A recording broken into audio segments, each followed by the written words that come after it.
আসসালামু আলাইকুম ওয়া রাহমাতুল্লাহ। নামাজের ফরজ মোট ১৩টি। আহকাম, নামাজের বাহিরের কাজ ৭টি। আরকান, নামাজের ভিতরের কাজ ৬টি। আহকাম: ১. শরীর পবিত্র হওয়া। ২. কাপড় বা বস্ত্র পবিত্র হওয়া। ৩. নামাজের জায়গা পবিত্র হওয়া। ৪. সতর ঢেকে রাখা। ৫. কিবলামুখী হওয়া। ৬.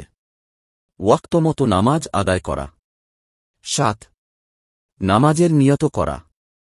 আরকান: ১.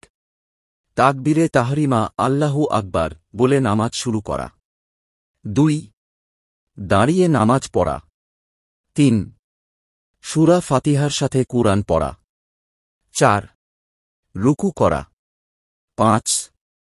২ সিজদা করা। ৬. শেষ বৈঠক করা।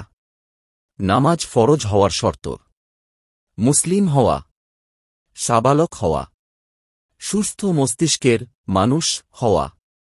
এমন নামাজের নতুন নতুন ভিডিও ও ইসলামিক ভিডিও পেতে আমাদের এই আল আকসা চ্যানেলটিকে সাবস্ক্রাইব করুন।